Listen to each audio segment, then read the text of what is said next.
Good evening, everybody. I'm Michael Tabman, and welcome to Crimes and Times. Tonight, we're going to have a very interesting conversation with an expert in a field we've been hearing a lot about lately. We're going to talk about the victim of sex crimes and harassment and a profile of the offender. Please welcome us with Dr. Laura McGuire. Laura, welcome to Crimes and Times. Thank you so much for having me. I have to tell you, I have your picture up there from your profile, and the backdrop you have there is much more attractive than my bland background here, which reminds us that we have to do something about that. So anyway, tell us a little bit about your background, what you do, and what drove you into that field of study. Yeah. So I am a sexologist and educator, and my main areas in those fields are focused on trauma, sexual trauma, both the prevention of, recovery, and then also the long-term effects of sexual harassment, assault, and all different kinds of misconduct, everything from stalking to domestic violence to sexual exploitation. And then the other part of what I do is I focus a lot on inclusion, particularly of the LGBTQ community. And a lot of those areas really intersect because when you're dealing with issues of marginalization or exclusion or oppression, you're going to deal with a lot of different kinds of victimization. And so my work focuses on helping both individuals and systems and agencies understand these issues and be proactive in preventing and addressing them. So I'm saying in your practice now, I know you don't have a typical client, I don't mean that, but when I say what would be the cross-section of people you get coming into your practice, and what kind of help do they need, and what generally has been their victimization? So a large amount of victims that I work with are survivors of sexual assault and rape. I would say that's the majority, but I do see, again, issues with harassment, stalking, domestic violence, dating violence. And really, it varies widely across ages. I've worked with everyone from children to senior citizens. The majority of the work I've done the past couple of years is largely in college campuses, so I work a lot with young adults. And before this work, I worked largely with teens, so it's mostly teens, young adults, and those are the majority of the victims that I'm working with. But then I also work with the systems that play into their care and prevention, which are, again, college campuses. It can be businesses, schools that are K through 12. So it's a wide variety of both individuals and agencies. And what brought you to that kind of work? Was it a certain motivation? Yeah. So it's an interesting story. I did not go to school at all until I was in my mid-20s. I got married very young. I didn't finish high school, and I got my GED because I was in an abusive marriage and knew that probably the only way I was going to get myself and my child out of that situation was through education. And not only did I get my GED, but within 12 months, I had my bachelor's degree in social sciences, and then I went on and got my master's and EDD in 2 years after that. So from my GED to my EDD was 4 years and 8 months. How did you do that? And, how did you move so quickly? I found programs that were state schools that allowed the students to self-pace. And, it is a kind of both a miraculous and really interesting story, and I've had people have a hard time believing it, but really what it comes down to was motivation. I knew that the story I was in and the life I was leading was not the right one for me. I knew that I had a lot to potentially offer the world, and without an education, I wasn't going to be able to do that. And so that's what led me into teaching, and I taught at-risk teen girls, 6th through 12th grade, and then that really spurred me on to go to graduate school and focus on improving our conversations around sexuality, particularly from a trauma-informed perspective. Interesting. And I have to ask you a question on a personal level now. having heard women speak about these abusive relationships, what I know from my experience, mostly more as a police officer than as an FBI agent, while you were going to school, was that something you had to keep a secret from your husband? I didn't have to keep it a secret. However, while on one hand, on the surface, he was supportive, he also wasn't supportive in practical ways. I had a very hard time just, making time to study, making time to take exams and go to classes and such. So, it was both sides of the coin. On one hand, supportive. On the other hand, it definitely wasn't a priority I felt for him. And so that was a struggle, especially because I had one young child, and then while I was getting my bachelor's degree, I gave birth to my second child. But then after that, I was able to leave him and start a better life for all of us. The reason I ask that is, again, we look at the profile, a word we like to use often. When you have that kind of abusive relationship, whether it be physical and or mental, isn't there always a threat to the man of losing control? And one way to lose control is for you to have the power and the ability to walk away. You won't be dependent on him anymore. And that's why I thought I'd ask that question, if maybe he saw that or he sensed you were doing that in a way to regain some of your power so you could exercise that and walk away. Did you have a sense that he was fearing that while you were going to school? I think I did sense a little bit of that, and I think some of it was in, again, both him not necessarily giving me a lot of support on a practical level, but then also kind of downplaying what I was trying to accomplish. The bigger clue I see looking back, now that I work in this field and I know, like you said, the dynamics, was that when we got married, like I said, I had left high school, I was homeschooled, and I didn't finish my studies, and he had just graduated from like a very prestigious school with a degree that would make a lot of money. And I think his insecurities and his behaviors to be aggressive, to be emotionally manipulative and abusive, was looking for someone like me, subconsciously, who couldn't provide for themselves, who couldn't walk away, who, would be dependent and kind of glorify this person who could earn so much more and knew so much more, quote unquote, than I, this lowly high school dropout. So I think that's one of the things I talk about with young people now, particularly in high school and college, is do not leave your studies thinking that someone is going to be your savior or provide for you, because that's a really great, dynamic. That's a petri dish for abuse to just flourish and grow. You want to be stable completely on your own in order to find a healthy relationship. Right. You kind of look back now and figure, with all your accomplishments, how do you let that happen? Or do you look back and say, thank goodness I made the move and I had the strength that I did? Well, I think it's both.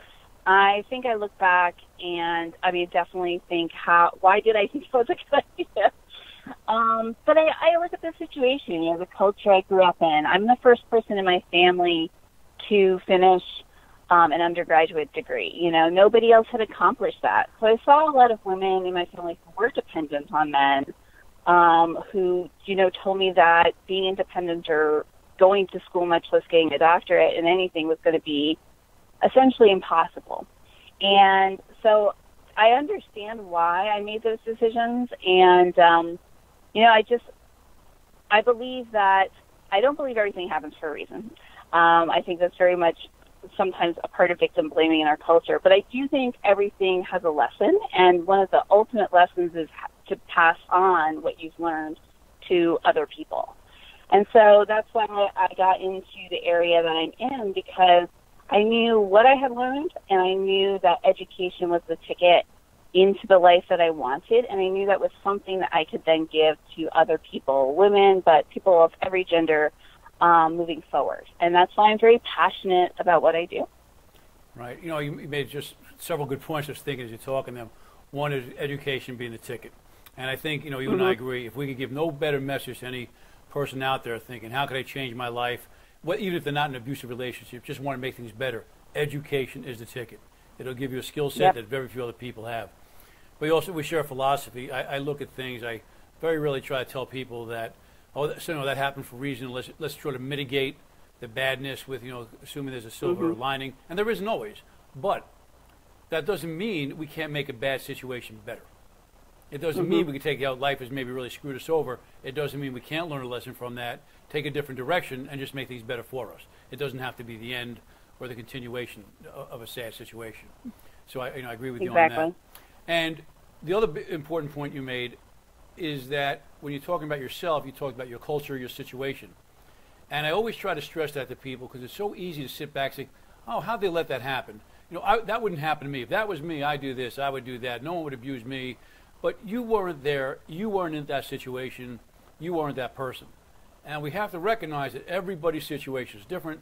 Everybody is not in control at a certain moment in their life. And you don't know what you would have done had you been there. And we need to be a little less judgmental on people who find themselves in these situations. We're always thinking, oh, I could have done this, I could have done that. You don't know until you've been there, right?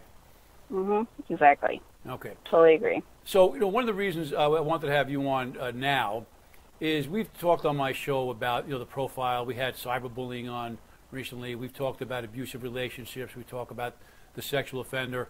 But again, we have stories that keep coming up in the news that remind us we don't know it all, and we seem to get surprised every time something new happens. And one of the stories that's making around the country is these accusations, and they're nothing more than that now, of a governor in Missouri, Governor Greitens. And supposedly, before he was in office, he had this affair. He's married, had an affair with a woman, and he tied her up and blindfolded her, took pictures, and threatened her that if she ever revealed this, he would release the pictures to embarrass her, and that was his threat. Now, before we get into the conversation, just for the record, these are allegations only. We don't know what he did, and I'm not looking to try the case. But what I'd like to do is to just sort of look at that scenario from your perspective as if it was anybody else. Powerful man, vulnerable woman. And just tell us what your initial instincts are, your initial feelings. You're going to read this story, and then I want to talk about what you see in terms of the victimology and the profile. Again, forgetting who the players are, just in the generic sense of this instance, of who the offender might be, the victim might be, and the circumstances. Okay? All right, so, yeah, no, it is a very interesting case. And I think it brings to light a number of different issues that go into just abusive dynamics, and that there were a couple of things going on in that scenario according to, again, like you said, the allegations, that fall into a couple of categories of sexual violence. So one, we have this extreme power differential. We have somebody who is, in a position where they hold a lot of power. To be a governor of a state is going to give you just a lot of leverage. It's both legally, socially, and psychologically. That's right, a lot of power. Let me interrupt for a second. Excuse me, I just hit the camera here. Supposedly this happened before he was in office. But he was an up-and-comer, a good-looking guy, a Navy SEAL. And again, let's forget who he was personally, but let's look at that persona. All right, because again, I don't want to accuse him. So even not being officially in power, but someone who's clearly rising to power, someone who just has a status in our social beings of being good-looking, having served in the military, the things we respect. Is that a power differential in an informal, different way? Oh, yeah, definitely. Absolutely. And that can even be, let's say a family dynamic, a family friend or a relative where there's a member of that family who is greatly admired. They're known to be, the one that gets stuff done, that helps everybody out when they're in a tough situation, that hosts holidays, that for whatever different reasons is held in high esteem. If that person then wants to go and abuse that power, that privilege, and again, that kind of authority that they have in that familial connection, they absolutely can. And if they prey on somebody who, in that group, that family can be also a workplace, a different employee or a boss, they want to prey on somebody who, is more isolated, is less likely to be believed. Maybe they have lower self-esteem. They don't feel like they fit in.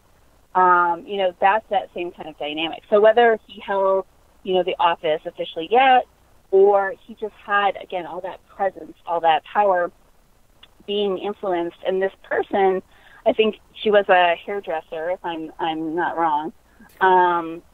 You know, it sounds like, again, she was in a much lower position socially, economically, all these different things than this other individual. So if that person then pressures, you know, the victim, or tries to persuade them or tries to coerce them, then they cannot be actually consenting to anything. Very good point. Because people will say, but she said yes. Right. So that's a really important thing for us to kind of unpack, is what is consent? You know, one of the things I like to say when I'm in a group presenting, I say, okay, everybody raise your hand if you grew up in a culture of consent. And nobody should raise their hand. Because the reality is, not even if we grew up with good parents and a good town and it was low crime and everyone was kind to each other, we still all grew up with the same movies and messages and songs and images that told us that a lot of things that violate consent are romantic or funny or just in some way okay. And so people don't really recognize what consent is and isn't. And thus that's a lot of what I do is educate people on the complexities of that. Right, and I think it's easier for people, you know, who are confident, that maybe you gain that confidence over life. I'm certainly more confident now than I was a little kid. You know, you obviously are more confident now than you were years ago. But not everyone, you know, is born with that confidence or has had a life-changing experience to bring it to them. So it's easy for those who have confidence to say, "Oh, just you know, suck it up. Just say no." Right. But it's easy to talk. But again, you're born with a certain personality, and you have your strengths and your weaknesses. And until you've conquered those weaknesses, just doing that is not easy to do, right? There's something inside you that's preventing you from just saying no, right? Absolutely. And, you know, and again, that goes back to what we were even talking about culture. There's so many situational factors. One is power differential, but the other is, you know, being socialized gender-wise. I mean, women are told, be nice, be polite. A lot of that has to do with saying yes to whatever somebody wants and not getting them upset with you. That's also racial and ethnic. You know, I mean, if you are part of a minority and you are a person of color, you more, again, than socialize that if somebody holds power and is in a certain position, that you might get in really big trouble for saying no to them or standing up against them. And one of the big things with consent is, you know, that it's not the absence of a no. It's the presence of a yes. Consent has to be affirmative and enthusiastic for it to count as consent. So if somebody is saying yes, but they're being coerced or threatened or manipulated, that yes is negated. It doesn't count. It's not real.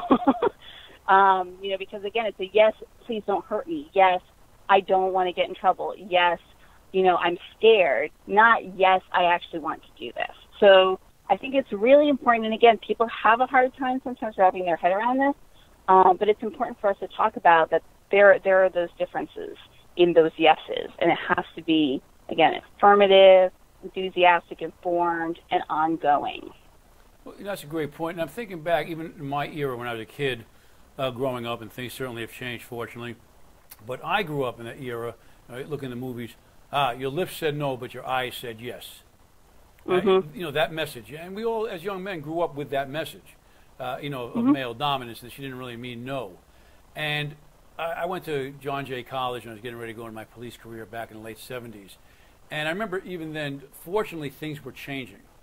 But it was very recent. I remember taking a class with one of the founding sergeants of the New York City Sex Crimes Unit. And it was only in that era that they were starting to understand how to treat a woman who'd been sexually assaulted, you know, mostly raped, because when she would go and report it to the police, they said she was raped again, just by the verbal abuse or the lack of believing that they would have on the police department. So I know there's been a lot of training on first responders, mostly police, certainly over the course of my career, that made, you know, mostly men understand the emotional support a woman has to have. And, I can't help but remember this other story when I was a little younger, but again in the 70s, not that long ago, when a very famous weatherman in New York City, was right after a story about a rape, and he made the comment, well, you know what they say, if it's going to happen, just sit back and enjoy it. Now, he lost his job and his career based on that, but even the 70s, at that time, everyone knew that was wrong. What kind of culture could we have been in where someone thought he could get on television and say something like that? Back then, it just shows the power of that message that was so wrong all those years we're growing up. Any comment about that before we go on to the next thing? Well, I mean, yeah, I think you're absolutely right that people still, I have to say, because I teach a lot of, like I said, college age, high school age people, that is still a common belief, is that somebody can be saying no, but they don't really mean it. And that's actually a phenomenon in sociology that's been studied called token compliance and token resistance. And that is true, that there are some, again, what we call sexual scripts where people feel like, especially women, I need to say, I'm not sure, I don't know what I want in order to seem like a good girl, quote unquote. But again, that's where we want to teach people that that's not okay for either party. It's not okay for one person to feel like they have to, not say what they really want and not express their desires affirmatively. And it's not okay for someone else to assume that there's an underlying message that they somehow can mind read. We need people to teach themselves, teach their peers, teach their children, a lot of this is on parents, that we need to communicate clearly, effectively, and honestly, because there's no other way that we're going to eradicate rape culture. And then as far as media, we still see that. We still see that very often, and sometimes it's in more nowadays, I guess, subliminal ways, more hidden ways. For example, when we see sexual assault of males, we see a lot of this still. We hear a lot of prison rape jokes that still get, okayed by society as somehow funny. When again, that's just as serious of a sexual assault as if it was a female victim. We still see that in stories in the media when they talk about, a female teacher assaulting a male student. Usually they'll say they had a relationship or they had sex. They won't say that the male student was raped, which is the reality of the situation. So I think there's actually still a lot of that. Thank goodness we've at least kind of, as a society, said one layer of it isn't okay, but there's so many layers underneath that we still haven't got to that are just as problematic, if that makes sense. Well, it makes sense to me, again, looking back at my experience from education. And I think, and taking it to the extreme of, a sexual assault that's actual rape, there's so many layers, as you said. There's one, your loss of control, traumatic. A violent act perpetrated on you, traumatic. I mean, no one wants to get punched or kicked or whatever. You don't want to get hurt. You don't want to be abused. But then if you add the penetration of the body, irrespective of how the assault occurs, that is adding trauma onto trauma onto trauma. And I think we forget just how much someone goes through, male or female, when they've actually been raped, and the body's actually been penetrated unwillingly. The trauma is just almost incomprehensible. And have you seen that, in terms of maybe being a little different, or I don't want to say less, but maybe just make it that much harder to get over than someone who maybe was just sexually assaulted without the penetration? Do you see a difference in the level of trauma in the people you treated? That's tough. I think that there's two kind of layers to this. One is that we definitely want to make sure people understand that, any kind of sexual trauma assault is, there's not a hierarchy of this one's the worst and this one's the least, and if you're in the least, you don't need as much help or you don't deserve as many resources, right? Because people, again, socially still say those kinds of things to each other, even to themselves.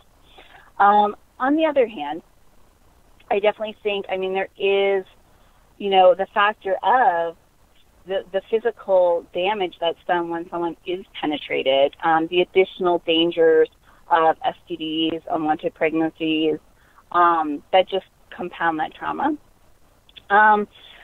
But it's really interesting because one of the things that I've seen come up that, again, is an area that we still, as a society and as people in this field, need to continue to talk about and explore, is the fact that so many sexual assaults aren't the kind of violence that we see on, Law and Order SVU. Somehow, in every presentation I give, somebody brings up Law and Order SVU. And I try to tell them, that's a certain percentage of assaults. There's so many where there isn't blood and crying and, torn clothes. And the problem with that is that those victims really don't believe they have a right to come forward. Again, talking about male victims, but actually it happens with every gender, is the fact that a lot of times assault, a molestation, even rape can feel neurologically, physically pleasurable. And again, especially for male survivors, that's a huge, huge thing, but we've seen it with female survivors too, where they might experience, feelings of sexual pleasure, even orgasm. That is really, really hard to talk about, when you want to come forward and say you were assaulted, but your body betrayed you. Your neurology just reacted. The same way, your doctor hits your knee and your leg kicks. It's the same kind of reaction. It's completely out of your control. No, I've never heard that before. Definitely. Yeah. I've never heard that. I find that quite surprising. Yeah, no, it's a real thing, and there's some research on it, not a ton, but it's super important that we talk about because, again, imagine you're a victim. You were not consenting. You were saying no, even, or you were just whatever, fight, flight, freeze. You did not want to be in this situation, but your body, because again, it's just nerve endings. They don't connect to whether you want to do something or not. They just kind of act independently. Give you these feelings, and you think, well, does that mean I was secretly consenting?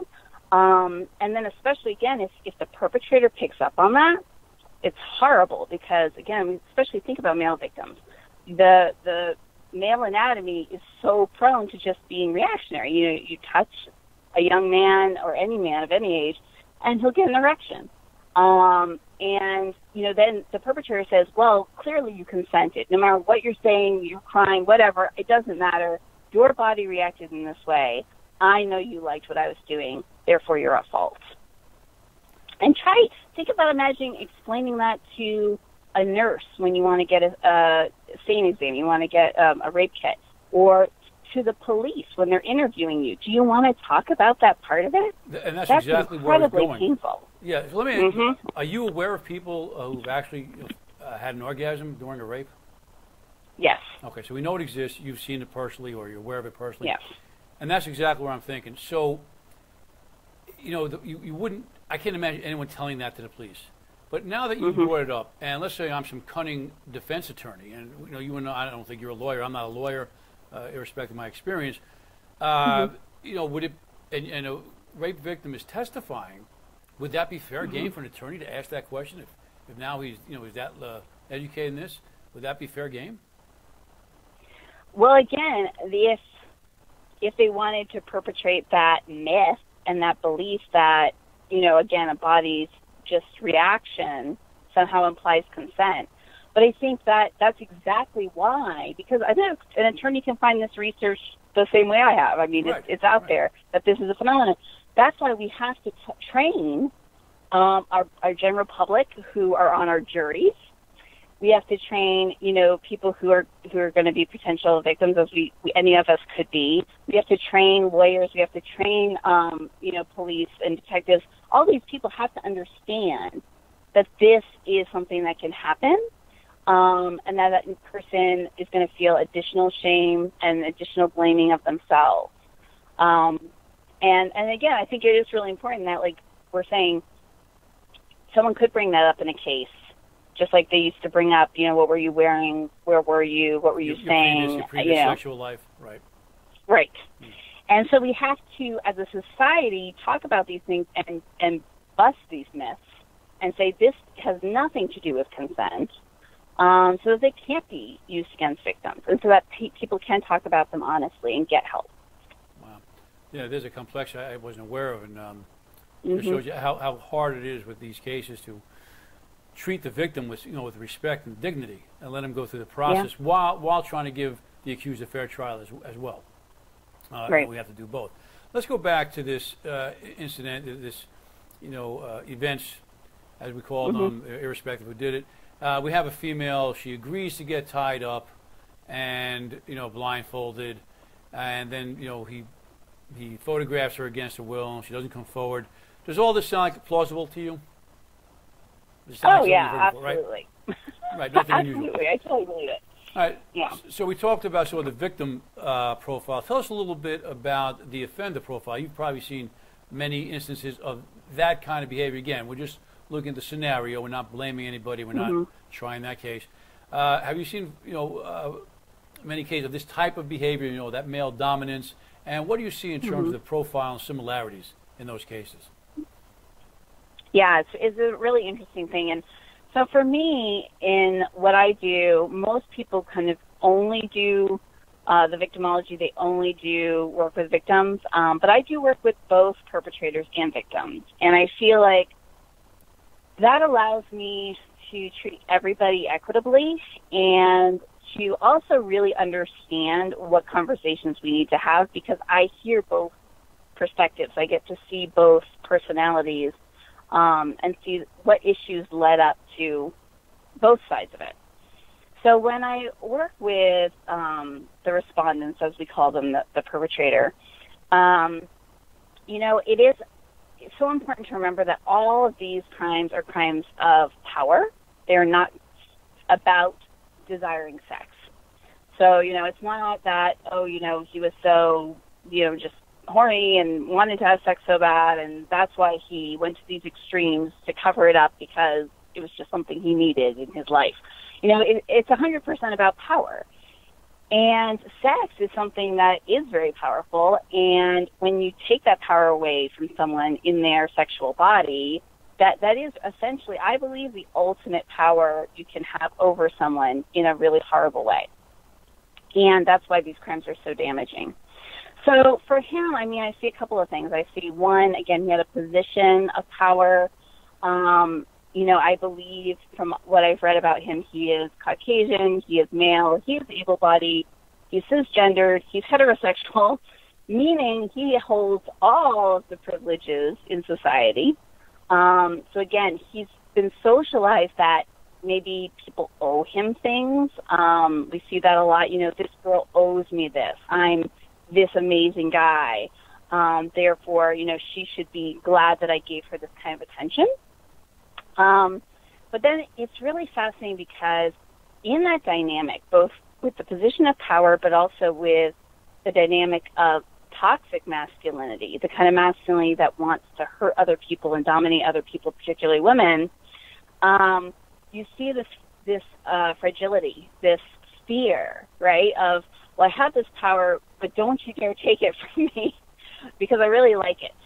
So I'm going to, threaten you with blackmail because the power that I hold over you, I'm again, very afraid of losing. I feel like, at any time you could tell somebody this happened and it could hurt my career, hurt my marriage, all this stuff.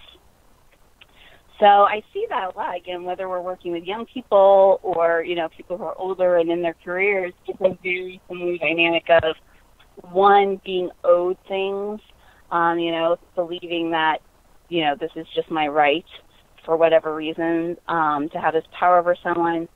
And then, and then again, that fear of, well, I have to control that power and keep it.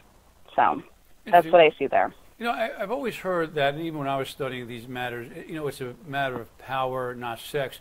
But it does have a sexual mode. Is it the power that creates the sexual excitement? Because we can't say there isn't any sexual desire involved there. They are having sex. They are achieving orgasm. The offender. So what is it? Is it again? Is it the sex a byproduct of the power? Are they are they consistent with each other? They work together. How does that interact? Yeah, that's a really fascinating thing. And I think social scientists like myself are still trying to kind of unpack why this is. But again, it kind of goes back to something I said a few minutes ago where, sex is very powerful. Whether you're using it for love, for procreation, for connection to another human being in a good way, it's a powerful way to connect and show someone you care and show your devotion to someone. It's a very powerful way that we non-verbally communicate with each other as mammals. Some anthropologists have studied that, how sex is a tool of communication. And so all of those dynamics, of course, can be the reverse.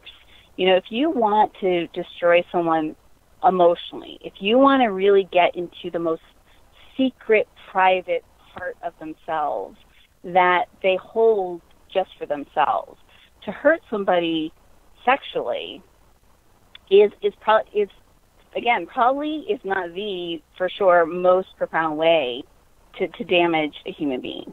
Because you even think about like our bodies, our genitals, we cover them. There are private parts since we're little children. So for someone to go in there, the place that no one else is allowed to see or touch or go, and to hurt that place, it's really to kill somebody's soul, Mm-hmm. And so I think that's the connection. I think it's the fact that sex is so powerful. And then in cultures where we see very, very little to no sexual violence, and there are a few of them, they're very small kind of tribal communities that have been studied. What we see is that sex has a different kind of respect. As far as people are empowered about sex, it's not something that's shameful. It's not something that, their desires aren't made fun of or told that they have to, be hidden. And in cultures where there's more kind of a puritanical, sex is bad, sex is dirty, sex is gross, that's where we see more sexual abuse. So a big part of it is, the more we empower people to talk about sex and to talk honestly about it and to not feel shame around it, that empowers people to not be victimized. And it also empowers people, I think, to not desire this kind of dominance over other human beings. And, we can't ignore the Me Too movement, which Mm-hmm. is out there. And again, we see, women coming forward, and, a lot of people I know cast some doubt upon it. Oh, it's just people jumping on the bandwagon. They're looking for money. We know that allegations of sexual assault are rare. They do occur, but they're rare. In the Me Too movement cases that we've seen, these allegations against these stars, again, are you seeing this consistency in the profile of the offender? Privileged individual, male, power. Are you seeing that all over again, similar to what we see in this other scenario of the alleged act, and also similar to what you see just in your day-to-day, the people we don't hear about who are engaging in sexual violence? Yeah. The short answer is yes. I definitely see that. And, here's a really interesting thing that's happened recently that feeds into all of this. Is it's not only who are the people who are, being accused of these crimes, because I do think there is a similar profile. I do think there's a lot more that this movement has to touch upon, because it still has not addressed any kind of dynamics of female perpetrators, which is totally something that needs, again, to be talked about as well. So far, it's mostly focused on women being victims and males being perpetrators. But there's a lot more layers to this in order for us to keep talking about sexual violence. But one of the things that came up recently that I really thought there's those dynamics at play was the reaction that Tony Robbins had. Because it's not only who's being accused, it's who's having a negative reaction and who's having a positive reaction. So you'll see positive reactions to these topics from a lot of women, anyone who's in a minority status, people with disabilities, people who are even, sex workers, just a whole different variety of groups who have said, you know what, my story, I felt like hasn't been heard. I feel like I haven't, had the platform to talk about this. I want to share what's going on now. I'm so excited that we're starting this conversation. So those people are all excited about it. who's threatened by it are people who hold power and who benefit from other people letting them do what they want. Interesting. And I think that's really important for people to be aware of. And it doesn't mean that all the people who are bothered by it are violent or perpetrators or, somehow sexually deviant. That's not what I'm saying. But what I'm saying is, whenever we see issues of equity, so equity is different from equality because equity is about, people who've been disadvantaged getting, more resources, more support, more platforms so that things are fair.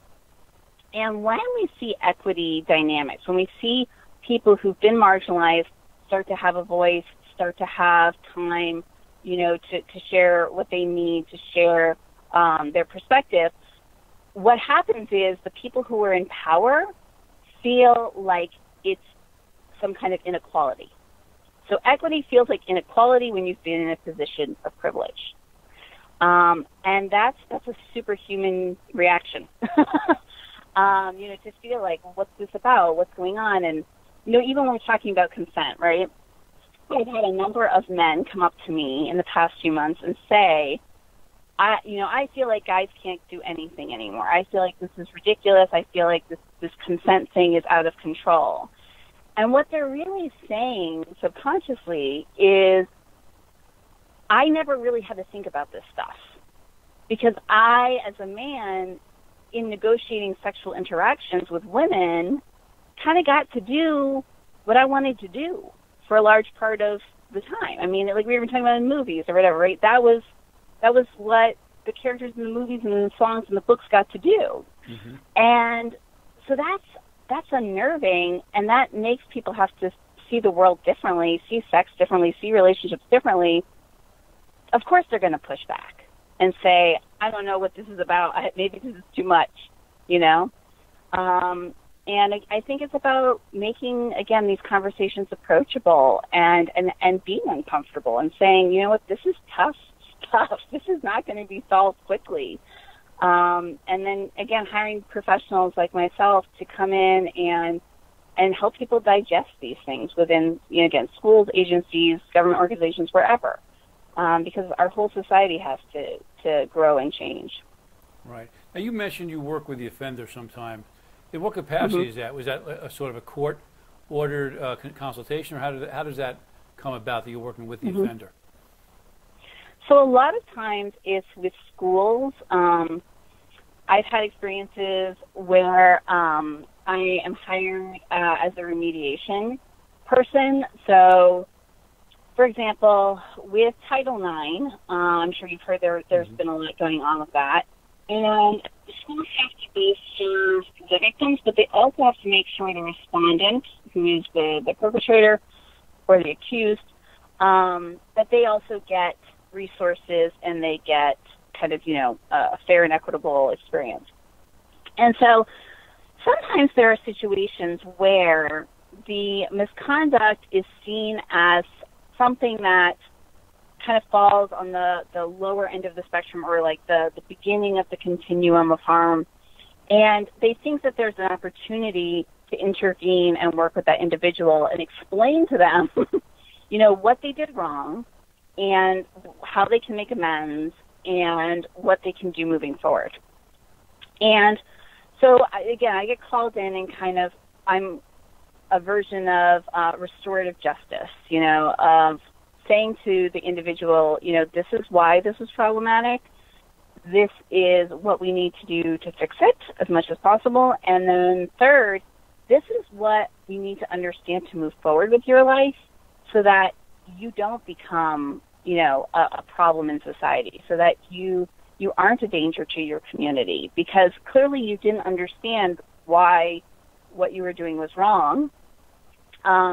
And so I'm the educational piece, and I work with them over time to kind of uncover that and make sure that, again, they fully understand, what they were doing, why it was problematic, and what to do to move forward.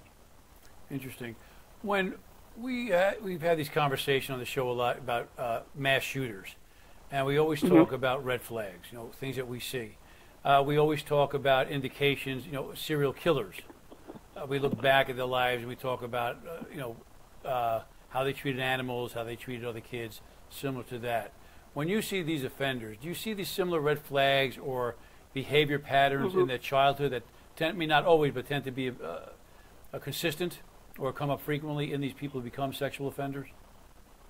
Yeah, that's really interesting, and there definitely is a certain kind of dynamic that lends itself more. And there's a couple of dimensions to it. One of the big things that we see that's a big red flag, and we see it in little kids, and again, longitudinally, we can kind of track that as they become adults, they're more likely to offend. And that is young people who seem to have a disregard or a sense of apathy for the people around them. And this can show itself in a couple of different ways. One of the ways that we actually see, which I think is really interesting, is the kind of humor or comments or bullying that these very young children make, again, who later are more likely to offend. And that can be things like, making fun of their peers for disabilities. We see a strong connection between homophobic remarks, so young people who, make fun of a classmate for being quote-unquote gay or, making fun of their gender identity. But it's interesting because they really are all connected. And again, we see in communities and cultures where it's okay to make fun of women or to make jokes or, people say, oh, we're just kidding. Well, those are the environments, but those are the individuals that we then see with these violent, hugely problematic behaviors. How early in life do you start seeing these red flags? The research I've seen starts around 5 to 8 years old. Wow. And again, it's not one thing. That's what, there's a lot of factors there. Even why are they bullying, their classmates, or why are they, being a problem in their communities that young? Well, that can be their family. that can be psychological, but it can be both the nature and the nurture. The good news is the nurture we can control. We can again shift as a society and say, when we start to see those behaviors that young, we're going to step in and make sure they understand that, a lack of empathy, a lack of understanding of other people's viewpoints, a lack of caring about someone else's feelings is a really big problem, and we're not going to let them grow up and become that offender, without us at least trying really hard to nip it in the bud. But let's look from a practical point. We have a 5-year-old, 6-year-old engaging in what we call antisocial behavior. Touching other kids inappropriately, bullying. You tell a parent that these are the signs of a sexual offender in the making. What's that parent going to say? 9 times out of 10. Well, of course they're going to say, yeah, not my child. Not my child. They're just a kid. They're going to outgrow it, right? Right. Right. The same problem we talk about when we see red flags, we think it'll be violent. We say this kid is turned into a shooter. Oh, they're just kids. How do we get over that? I mean, I know it's a matter of education, but as parents, as people, aren't we just going to continue to be resistant to the fact that our kid is a potential sexual offender or violent offender in any way? How do you get parents to believe that those red flags are real in their child? Yeah, I mean that's a great question. I think it's a couple things. I think it's one, how we approach the parents or the community even. We don't want to be fatalistic. We don't want to say, oh, your child is destined to be like this horrible person and end up in jail and just be a menace to society. We don't want to say it that way. What we want to say is, these are really serious, concerning behaviors. And because we care about your child and because we care about their long-term well-being, we want to make sure that they get the resources they need, which is education, counseling, that kind of support network, so that they don't go down a road that nobody wants to see them go down, And honestly, that's one of the reasons I do what I do with offenders. Again, it's easier to support people who've been victimized because it's easy to have compassion for them. Right. It's really hard to have compassion for violent offenders. But throwing them all in jail or throwing them all away doesn't actually solve anything because. But if you do that, you're a bleeding heart liberal. You're the problem, right? If you take that right. approach. Well, I'm sure there's people who think that, and that's okay. They have a right to their opinions. Mm-hmm. But the reality is, I mean, even if you don't want to look at it from a compassion standpoint, financially, do you want to pay for all of these people to live in jail forever? I don't think so. Or even if you said, oh, we should just kill them all, that's expensive too. So what is the better solution? Can we intervene earlier on? Can we put in support and help people to understand, why this is important? Because we do have this window of opportunity to prevent them from being a bigger problem and costing taxpayers more. And, and just, again, being a person who then doesn't have a future. So from whatever angle you want to come at it as why it's important, it is important. Yes. Yeah. So when we talk about, the shooter, which comes up often in this show and conversations, and we're talking about mental health, and certainly you and I are talking about mental health now. And, as I always point out with the shooter, all the experts I've had on the show always tell me the same thing. Even if we could have interviewed a Las Vegas shooter 2 weeks, a month beforehand, we would not have identified him as having some diagnosable, something we could diagnose and getting him committed involuntarily. Nor could we have said he's going to be a shooter. Or if we thought he was going to be a shooter, we couldn't have said when. Can I assume we have the same issue with the sexual offender that you're talking about now? We can see the red flags, but talking to them 2 weeks before they commit their first violent act is not going to do it. You're not going to diagnose them. You're not going to be able to pinpoint if and when it's going to happen. Same scenario, right? Mm-hmm. Or not right?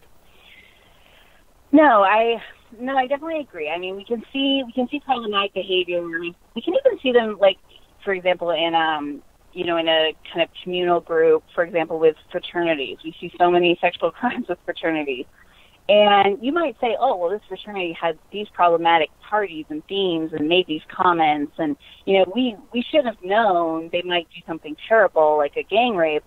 But you can't actually know that because, of course, there are problematic people who don't end up committing crimes. And, again, we can't lock everybody up and just throw away the key.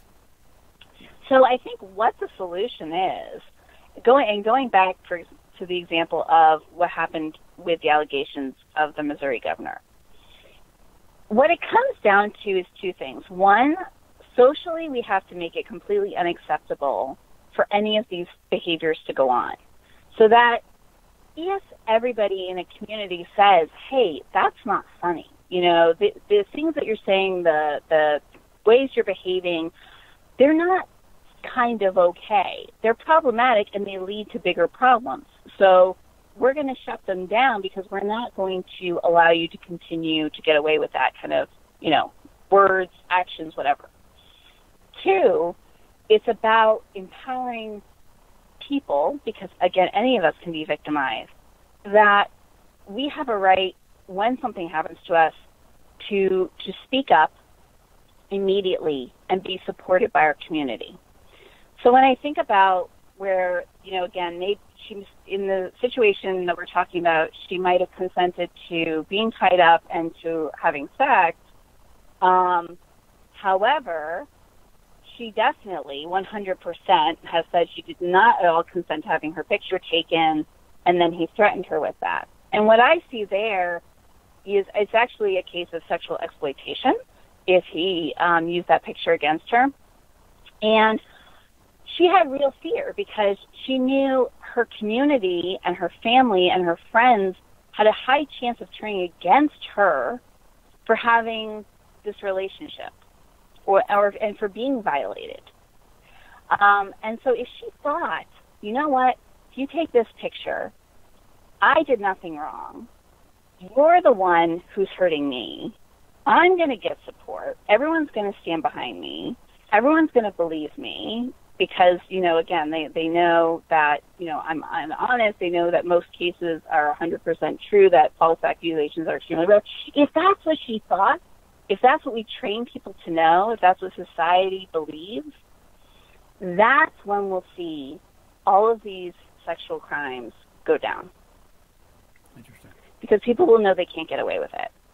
And right now we have 38 states, thank goodness, that's a pretty large number from a few years ago, that have what we call revenge porn, quote unquote, laws on the books.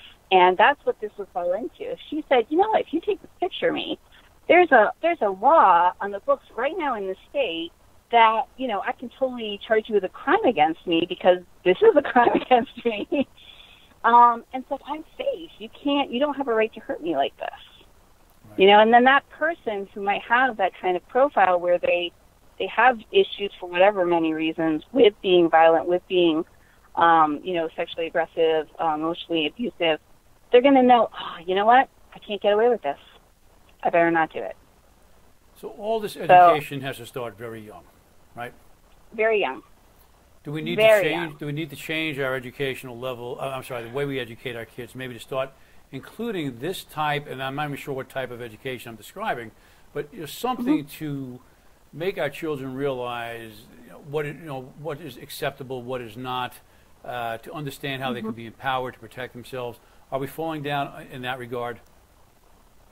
Oh yeah, definitely. So far, I know that the state of California has consent education, I think, every year of primary school and then secondary school. And then I know Rhode Island at least had a law that I think was going to the House for them to have the same thing.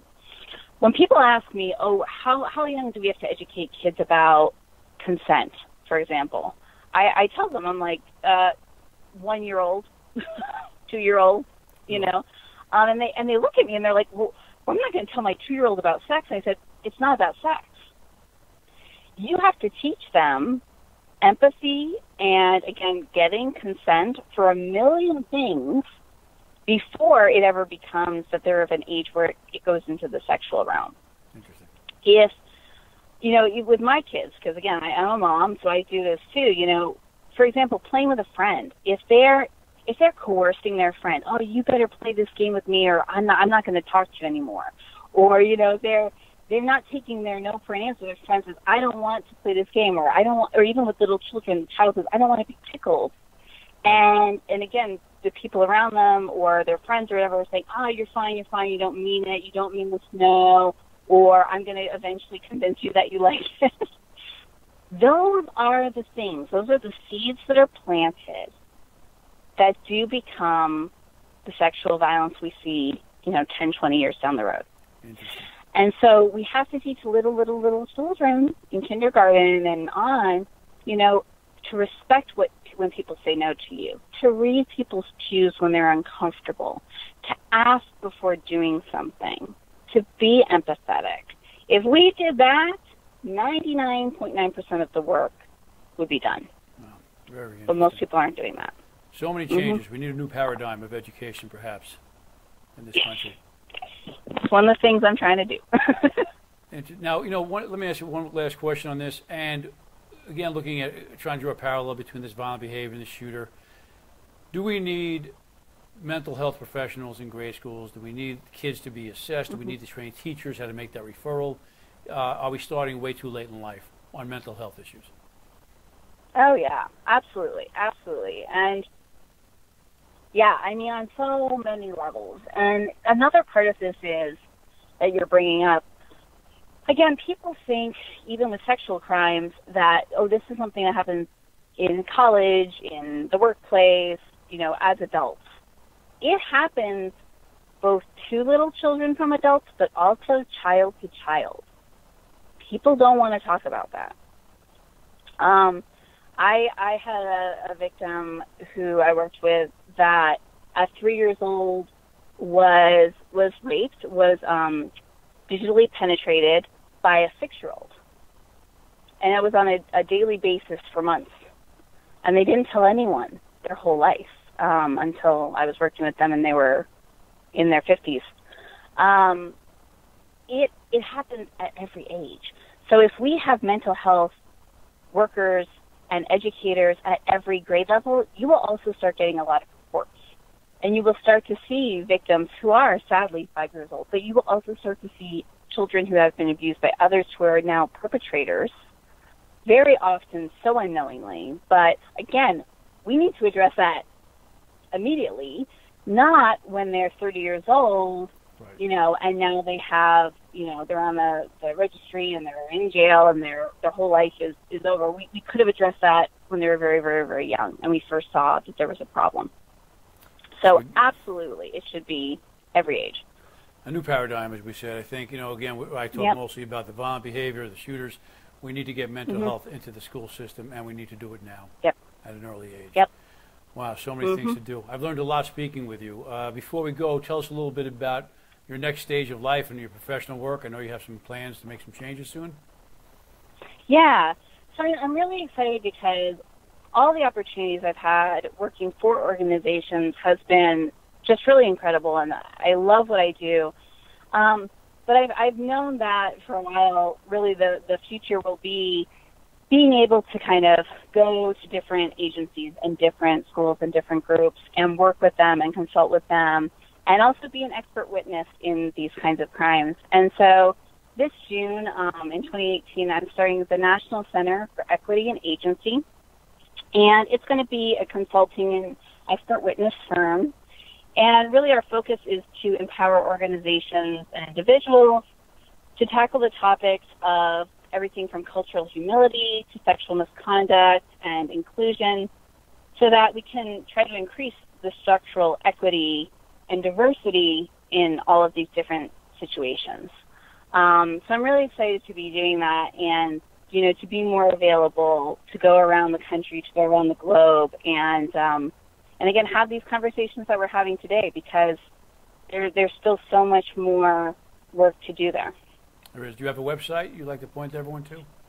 Yeah, so right now you can reach me at my personal website, which is drlauramaguire.com, and then in June you can also find me at equityandagency.com. Fantastic. Laura, Dr. McGuire, I've learned a lot today. The bad news is I think there will be more stories, and we may want to have you back on for your expertise as time goes on. Definitely. I'd love to do it. All right. Thank you so much for joining us today. It was great speaking with you. Thank you. Okay, everybody, I think we had a really interesting conversation today with Dr. Laura McGuire. She gave some great insights, and unfortunately some of that is troubling insight, but we learned a lot. Please, again, watch us on YouTube. You can see all our back shows on there. Become a subscriber. Hit that little icon. Become a subscriber. Like us on Facebook. Again, on both places, we are Crimes and Times and spelled out. Thank you for joining us tonight. I'm Michael Tabman. Good night.